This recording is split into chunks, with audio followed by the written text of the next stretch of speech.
On est rendu à section 4, alimentation saine. Fait que l'idée, là, c'est de viser la santé et non pas la perte de poids.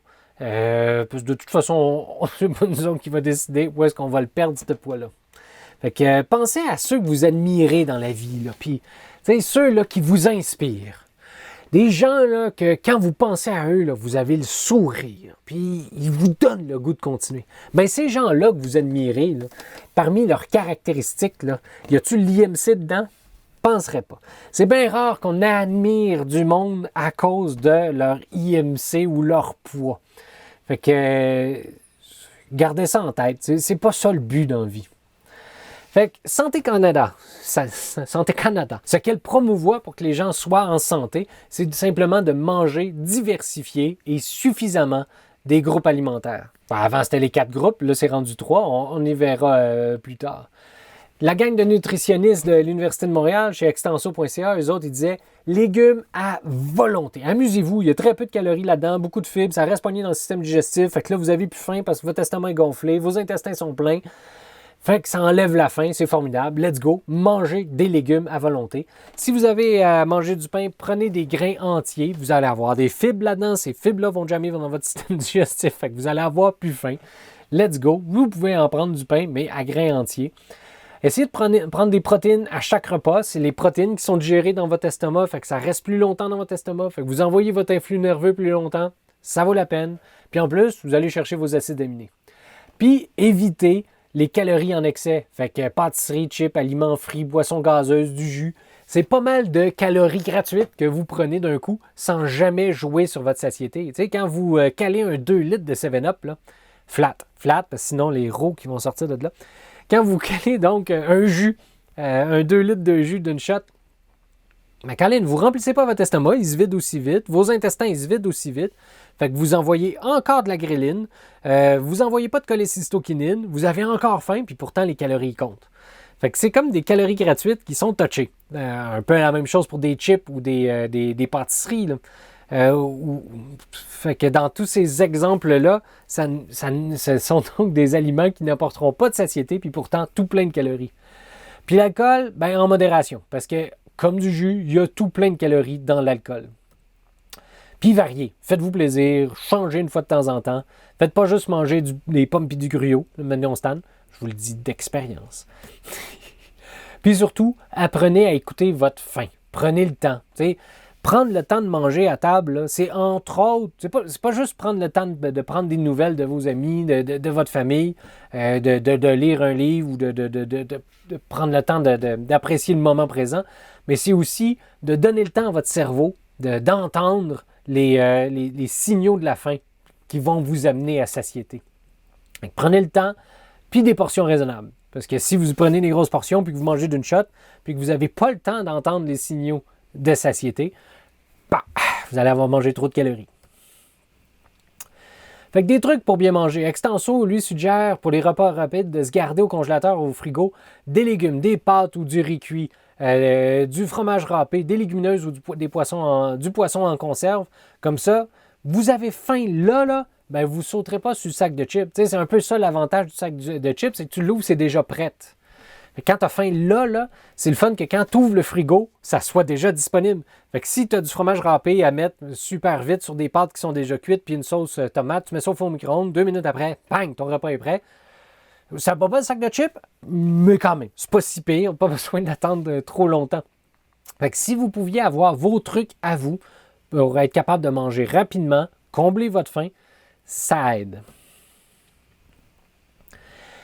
Fait qu'il n'y a pas juste quand on a faim puis qu'on revient de l'école puis à la maison, on ouvre le frigo, on a faim, qu'il faut gérer nos affaires. C'est aussi quand on achète. Quand on achète, jetez un coup d'œil sur l'étiquette puis jetez un coup d'œil sur les calories, les lipides, sucre et sodium. Plus il va y avoir de sodium, plus vous allez avoir le goût d'en remanger parce que c'est du sel. Puis ça donne soif, ça donne faim, puis on est un peu accro au sel. Puis en plus, ça mène à l'hypertension. Sucre et lipides, pas tant grave, mais les calories, c'est à surveiller. Fait que, ce qu'on nous suggère, c'est quand on s'en va en bas de 5% d'une valeur quotidienne, c'est de considérer ça comme peu. Puis en haut de 15%, c'est beaucoup. Fait que si vous voyez qu'en lipides ou en sucre, vous êtes à 4%, d'une valeur quotidienne, ben, ça a l'air cool comme aliment. Mais si vous regardez l'autre qui est à 20%, ben, c'est qu'il y en a beaucoup. Si ça vous intéresse, protégez-vous, c'est une gang de malades, je les admire énormément, ils ont fait tout plein d'études vraiment cool, sur entre autres les barres tendres, mais je vais vous en présenter d'autres. Ils regardaient c'était quoi les barres tendres les plus intéressantes à acheter pour calmer la faim, arriver à satiété, pour attendre au prochain repas alors qu'on est en train de travailler, en train d'étudier. Fait que sur les 206 barres tendres qui ont été étudiées, il y en avait juste 31 qui respectaient leurs critères nutritionnels, qui n'avaient pas trop de sel, qui avaient suffisamment de fibres, suffisamment de protéines.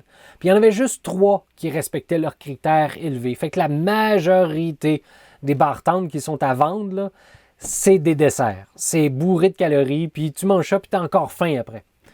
C'est un peu plate. Mais hey, en tant qu'étudiant de Sorel, là, vous avez accès aux articles de Protégez-vous. Vous pouvez aller voir notre bibliothécaire, elle est formidable, elle va vous donner un coup de main. Ou d'aller sur Internet, essayer de trouver une façon d'accéder aux articles de Protégez-vous avec votre compte de Sorel Tracy. Je ne sais pas exactement comment ça fonctionne, mais il y a tout plein d'études qui sont vraiment intéressantes.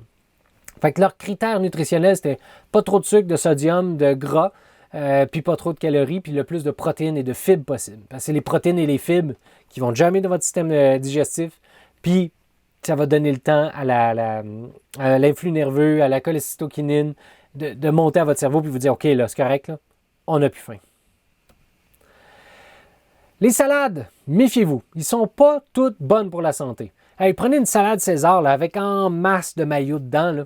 Bien, vous pouvez atteindre le tiers de votre valeur quotidienne en calories juste dans une salade. Fait que tu manges 3 salades, puis c'est correct, tu en as assez pour la journée. C'est quelque chose. Fait que ils sont pas toutes bonnes pour la santé. Ceux qui sont à base de maillot ou d'huile, ça peut monter vite. Mais autrement, s'il y en a très peu, il y en a un filet, c'est une huile aromatisée. Là, il n'y a presque pas de calories là-dedans. Là. Rien à voir avec des patates ou des pâtes. Là. Fait que ça reste super bon de la salade. Mais méfiez-vous de la mayo. T'sais, prenez une sandwich au thon. Là. Juste à cause de la mayo, vous pouvez dépasser dans votre sandwich la valeur quotidienne. Fait que ça a l'air bon, une salade au thon, mais juste avec la mayo, vous bustez votre valeur quotidienne assez rapidement dans votre journée. Allez, prenez un popcorn au cinéma. Juste le petit format, c'est le quart de la valeur quotidienne, alors que le gros format, c'est la moitié de la valeur quotidienne en calories. Fait que vous imaginez, vous prenez 2 gros popcorn, vous avez assez d'énergie pour passer la journée. Vous mangez rien d'autre. Et il vous manque vos vitamines et minéraux, il vous manque vos protéines, il vous manque peut-être pas d'oméga 3 et d'oméga 6. D'après moi, vous en avez assez. Fait que quand vous faites votre popcorn, là, mettez juste un filet d'huile. Puis assaisonnez-le comme vous voulez. Moi, j'aime bien les épices barbecue. puis là, ça va être vous qui allez l'avoir fait. Fait que ça va être pas mal plus santé. C'est pas des farces. Entre un trio hamburger, là, c'est la moitié de votre valeur quotidienne en calories. Ou un blizzard, c'est la moitié de la valeur quotidienne en calories. Comme un gros popcorn. Au resto, un des trucs qu'on vous suggère, c'est d'apporter un sac pour... de demander un doggy bag, qu'ils appellent, de ne pas nécessairement tout manger votre part. Hey, il avait fait des tests, là, Casagrec avait Scoreo là-dedans. Là. Il y avait du sel là-dedans, il y avait des calories là-dedans. Fait que, mangez pas tout nécessairement au resto. Vous pouvez partir avec les restants, là. Ou demander des portions diminuées, ou partager avec votre ami. Tu sais, vous pouvez prendre un plat pour 2 personnes, là. Oui, il faut que ce soit des gros plats, par exemple. Protégez-vous suggère aussi de ne pas se fier aux mentions santé, naturel, léger, faible en gras, fait de je sais pas quoi. Et ils ont raison. Ça reste juste de la publicité. C'est épouvantable. Checkez les calories. Si c'est les calories qui vous intéressent, checkez les calories. Parce qu'ils disent faible en gras, mais ils peuvent mettre plus de sucre puis il va y avoir plus de calories en bout de ligne. Puis souvent, c'est le cas. Je m'amusais à choisir mes craquelins. Là. Puis celles sans gras, ben, il y avait plus de calories dedans que celle avec gras. Fait que c'est n'importe quoi. Surtout que vous savez maintenant que dans votre corps, vous pouvez convertir des sucres en gras et des gras en sucre. Ça revient au même. À moins que vous ayez des maladies cardiovasculaires. Là, c'est risqué d'augmenter votre taux de lipides dans le sang. Mais si vous n'avez pas ça, ça va bien. Hey, je vous propose d'aller voir ces vidéos-là de Protégez-vous. Ils ont été... Moi, ils m'ont fait bien rire. Ils sont allés dans des restaurants puis ils ont volé du stock. C'est pas vrai, ils ont payé pour. Mais c'était de voir, prendre leur assiette, foutre ça dans un sac Ziploc, de partir avec, d'aller au laboratoire, de toute quantifier la quantité de calories, de sel et compagnie qu'il y a dans un repas. Ils ont évalué aussi les petits déjeuners. Qu'est-ce qu'on est mieux de prendre dans un déjeuner pour que ça soit bon pour la santé. Ils ont évalué aussi c'est quoi les meilleures céréales qu'on peut acheter pour un petit déjeuner. Puis non, les All Brands ne font pas partie des meilleurs. Surprenamment. Hey, puis l'Université de Montréal a terminé là-dessus, ça reste une université. Elle recommandait à ses étudiants, pendant les études, de passer un maximum de 3 à 5 heures sans manger, pas plus. Parce que sinon, tu as trop faim, plus capable de te concentrer, tu penses juste à manger. Puis or, tu veux étudier, tu veux que tes étudiants passent à l'université. Fait que maximum 3 à 5 heures sans manger, fait que gardez-vous des collations avec vous autres. Puis avant un examen, comme les examens peuvent être longs, mangez des fibres et des protéines avant l'examen, puis pas de lipides. Les lipides, eux autres, sont digérés dans le duodénum, juste entre votre estomac et vos intestins. Puis s'il y a trop de lipides, ça jamme. C'est là que ça avait jammé pas mal quand j'avais mangé mon espèce de soupe au bouillon de poulet, juste de gras, là. Tout était jammé là. C'était épouvantable. Vous allez filer mal, vous allez avoir mal au ventre. Fait qu'avant un examen, mangez des fibres, des protéines, pas de lipides, ça va bien aller.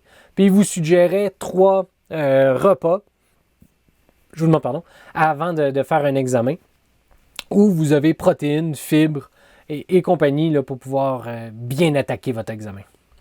Fait que sur ça, gang, merci beaucoup pour votre écoute. À la prochaine!